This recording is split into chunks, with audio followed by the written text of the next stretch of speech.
প্রিয় শিক্ষার্থী, আজ আমি তোমাদের সাথে আলোচনা করব আইসিটি বইয়ের তৃতীয় অধ্যায় সংখ্যা পদ্ধতির টিক চিহ্ন নিয়ে, যে আগের সংখ্যা আর পরের সংখ্যা। তোমরা অনেক সময় ভুলে যাও যে স্যার আগের সংখ্যা কোনটা আর পরের সংখ্যা কোনটা। দেখো, আমি সেটা নিয়ে আলোচনা করব। দেখো, তোমাকে যদি বলা হয় যে স্যার 4 এর আগের সংখ্যা কোনটি, তুমি ঠাস করে বলে দাও যে স্যার 3। কিন্তু কিভাবে 3 হলো? যখনই তোমাকে আগের সংখ্যা বলা হবে তখন 1 বিয়োগ করতে হবে, আর যখন এই পরের সংখ্যা বলা হবে তখন 1 যোগ করতে হবে। এটুক তো বোঝো যে স্যার ছোট সংখ্যার বেলায় তো যোগ করাও লাগে না, বিয়োগ করাও লাগে না, বলে দিতে পারি। কিন্তু আমার আইসিটিতে যত নিয়ে সমস্যা হয়, দেখো আমরা এখন সেটাই নিয়ে আলোচনা করব। দেখো, বাইনারিতে দেখো, বাইনারির পোশাকের রং কি? যে স্যার 2। অক্টালের পোশাকের রং 8, আর হেক্সাডেসিমালের পোশাকের রং 16। এটুকু তো তোমরা বোঝো। এখন তাহলে বাইনারির সর্বোচ্চ সংখ্যা কত? তো স্যার বাইনারির সর্বোচ্চ সংখ্যা হতে পারে 0 আর 1, মানে এই দুটো সংখ্যাতে বাইনারি মান গঠিত হয়। আর এই অক্টাল গঠিত হয় কত দিয়ে? স্যার 0 থেকে 7, আর হেক্সাডেসিমাল 0 থেকে F। তাই তো, এটা তো তোমরা জানো। এখন দেখো, এইখানে বাইনারির সর্বোচ্চ মান কত? 1, অক্টালের সর্বোচ্চ মান 7, হেক্সাডেসিমালের সর্বোচ্চ মান 8। এখন পরীক্ষার সাধারণত এরকম আসার, যেটা তোমরা সাধারণত ভুল করে থাকো, যে বলা হয় কি, দেখো যে বাইনারির ক্ষেত্রে 1 এর পরের সংখ্যাটি, পরের সংখ্যাটি কত? দেখো, মানে একের পরের সংখ্যাটি কত? তো একের পরের সংখ্যা কি হবে? দেখো, একের পরের সংখ্যা হবে কি? 1 যোগ 1 কত হয়? 2। এখন বাইনারি সংখ্যায় কি 2 ব্যবহৃত হয়? হয় না। তখন তোমাকে কি করতে হবে? দেখো, 2টা নিয়ম তুমি যেটা ফলো করতে পারো পরীক্ষার সময়। দেখো, তাহলে কি করতে হবে? তোমাকে এই 2 থেকে 2 বিয়োগ করতে হবে। বিয়োগ করলে কত হয়? দেখো, 2 থেকে 2 বিয়োগ করলে কত হয়? যে স্যার 0 হয়। আর বিয়োগ করছো কয়বার? এখানে বিয়োগ করছো একবার, এই কারণে একটা 1 হবে। আমি কি বলছি বোঝো নাই? কি হলো তাহলে? 1 0। তো একের পরের সংখ্যাটি কত? কত হবে? ধরো ক খ গ ঘতে যেটাই থাকুক, যে ক খ গ ঘ, তোমাকে বলছে 10 1 0 1 0। ও 1 0 হবে। দেখো, পরীক্ষায় সাধারণত এরকম থাকে যে বাইনারির ক্ষেত্রে একের পরের সংখ্যাটি কত? একের পরের সংখ্যা কত? তাহলে একের সাথে 1 যোগ করলে কত হয়েছে? একের সাথে 1 যোগ করলে 2 হয়। তো বাইনারিতে তো 2 ব্যবহৃত হয় না, এই কারণে 2 থেকে 2 বিয়োগ করবা, কত হয়েছে? 0। আর বিয়োগ করছো কয়বার? একবার, এই কারণে 1 হয়েছে। এখন তুমি বলবা স্যার এটা তো বুঝি নাই। দেখো, তাহলে তোমার নিয়মে শিখাচ্ছি। তোমার নিয়মে কি? দেখো, এই যে 2, এই 2কে আমরা ভাগ দেবো কত দিয়ে? 2 দিয়ে। তাহলে 2 2 এর মধ্যে কতবার যায়? 2 1 কে 2, ভাগশেষ কত থাকে? 0। আবার দাও, 2 0 0, ভাগশেষ ওই 1। তো এখন কি হবে? দেখো, সুতরাং এই 2 সমান সমান কি হলো? 1 0।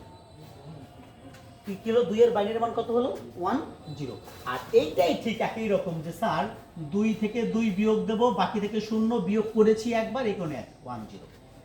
আমি কি বলছি বুঝতে পেরেছো? যে তাহলে একের পরের সংখ্যাটি কত বাইনারির ক্ষেত্রে? 1 0। ঠিক একই রকম যদি বলা হতো যে স্যার এখানে যদি 2টো 1 দেওয়া হতো, 2টো 1, যে ডাবল 1 এর পরের সংখ্যাটি কত? তুমি কি মনে রাখবা তাহলে ডাবল 1 এর পরের সংখ্যাটি কত? ডাবল 1 এর পরের সংখ্যা কয়টা 1? তুমি মনে রাখবা যে কয়টা 1 ওই কয়টা 0, আর সাথে একটা 1। আমি কি বলছি বুঝতে পেরেছো? এখানে কয়টা 1? 2টো 1। 2টো 1 এর জন্য 2টা 0 দেবা আর একটা 1 দেবা। যেমন যদি বলছি একের পরের সংখ্যাটি কত, এই একের কারণে একটা 0 আর বাম পাশে একটা 1, অটো কমন। কি বলছি বুঝতে পেরেছো? এখন দেখো,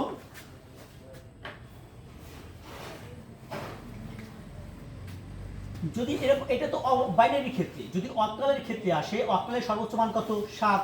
এই 7 এর পরের সংখ্যাটি কত? 7-এর পরের সংখ্যাটি কত? তুমি এরকম মনে রাখো, দেখো টিক চিহ্নের জন্য শুধু এরকম মনে রাখো তাহলেই হবে। তুমি যদি টিক চিহ্ন তো করে দেখাতে হয় না। এই কয়টা 7? একটা 7, একটা 7-এর জন্য একটা 0 আর বাকি একটা 1 কমন, যে 7-এর পরের সংখ্যাটি 10। কিসের ক্ষেত্রে? অক্টালের ক্ষেত্রে। যদি এখানে 2টা 7 থাকতো, যদি বলা হতো যে 2টা 7-এর পরের সংখ্যা কত, তাহলে স্যার 2টা 7-এর কারণে 2টা 0, 2টা 0 বাকি একটা 1। যদি এরকম পরীক্ষা আসতো যে স্যার 3টে 7-এর পরের সংখ্যাটি কত, তাহলে 3টে 0 বাকি বাম পাশে একটা 1। আমি কি বলছি বুঝতে পেরেছো? যে যতগুলো 7 থাকবে অক্টালের ক্ষেত্রে সর্বোচ্চ মানের পরে যদি আসে তাহলে ওই কটা 0 দিয়ে দেবা, বাম পাশে একটা দিয়ে দেবা। এখন দেখো তুমি নিজে পারবা, যদি এটা আসতো যে হেক্সাডেসিমেলের ক্ষেত্রে f এর পরের সংখ্যাটি কত বলো। স্যার একটা f লিখছেন, একটা f এর কারণে একটা 0 আর একটা 1 তো অটো কমন। যদি বলতাম 2টে f এর পরের সংখ্যা কত, স্যার 2টে f, তাহলে 2টা 0 বাকি একটা 1। আমি কি বলছি বুঝতে পেরেছো? যে এরকম যদি আসে বাইনারির ক্ষেত্রে সর্বোচ্চ মানের পরের সংখ্যাটি কত, তাহলে একটা 0 আর অটো একটা 1। অক্টালের ক্ষেত্রে অটো 0, অটো 1 আর যে কয়টা সংখ্যা থাকবে ওই কয়টা 0। বুঝতে পেরেছো? এখন দেখো একটু রিভার্সে যাই। রিভার্সে যাবো কি, যদি বলা হয় এটাই ভালো মশলা হয় না, গামছা ব্যবহার করো।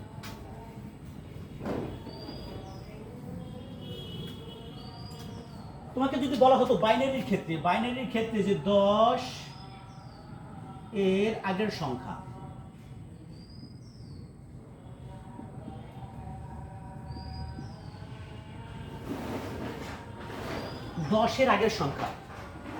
তখন তুমি দেখো, তোমরা যারা এখন পরীক্ষা দেবা তোমাদের কাছে এগুলো ইজি ব্যাপার। 10-এর আগের সংখ্যা কোন ক্ষেত্রে বলছে? এটা বাইনারির ক্ষেত্রে। তোমাকে উদ্দীপকে বলে দেবে বা উল্লেখ করে দেবে বাইনারির ক্ষেত্রে। এই 10-এ কয়টা 0 আছে? একটা 0 আছে, এই কারণে একটা 1। বুঝতে পেরেছো?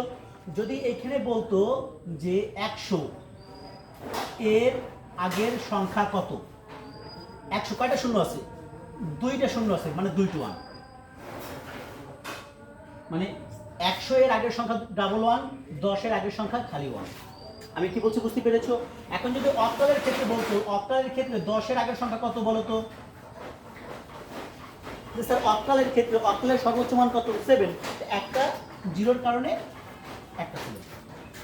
যদি অক্টালের ক্ষেত্রে বলতো 100 এর আগের সংখ্যা কত, তাহলে 2টা 7। এখন এটা যদি আসতো হেক্সাডেসিমেলের ক্ষেত্রে, 10-এর আগের সংখ্যা কত? স্যার একটা 0-এর কারণে একটা 8। যদি বলতো 100 এর আগের সংখ্যা কত, কয়টা 0 এখানে? 2টা 0, মানে 2টা 8। কত সোজা বা কত সহজে তুমি এটা মনে রাখতে পারো। এইটা হলো কি বাইনারির ক্ষেত্রে, বাইনারি। এইটা কি ওসিপি অক্টাল, এটা কি হেক্সা, এই হেক্সা। তোমাকে উল্লেখ করে দিবে, উল্লেখ করা ছাড়া হবে না বা পরীক্ষা আসবে না সাধারণত।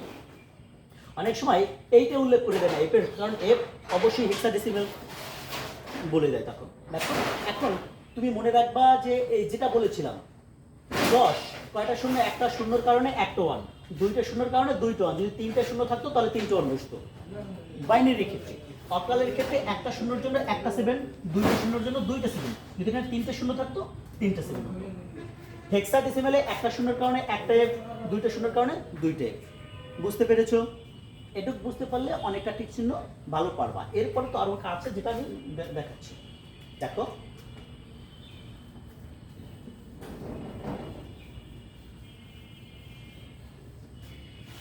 ওই একই রকম। দেখো এটা দেখায়নি তাই যে স্যার 7-এর পরের সংখ্যা 10 হয় কিভাবে? 7-এর পরের সংখ্যা 7-এর সাথে 1 যোগ করলে কত হয়? 8 হয়। তুমি কি করবা? এই 8 থেকে 8 বিয়োগ দেবা, কত হয়? 0। আর এই কয়বার বিয়োগ করছো? একবার, এই কারণে 10।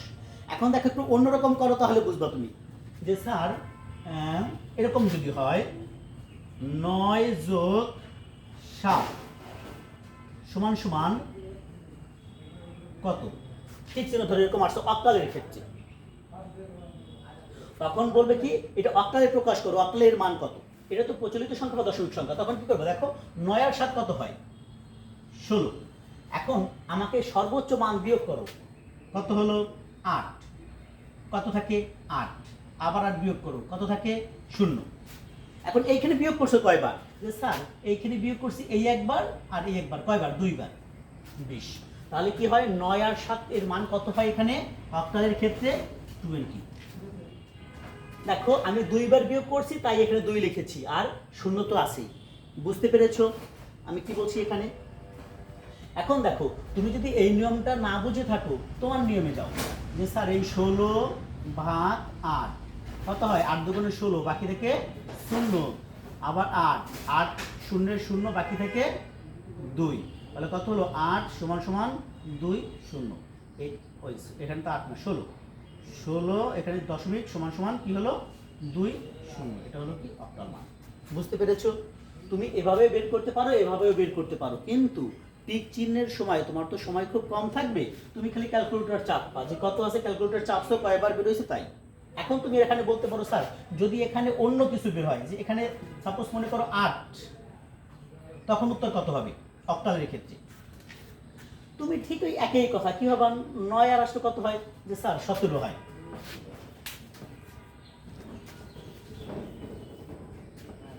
নয়ের 8 কত হয় 17, 17 থেকে 8 বিয়োগ দাও, কত থাকে 9 থাকে, 9 থেকে আবার 8 বিয়োগ দাও, কত থাকে 1 থাকে।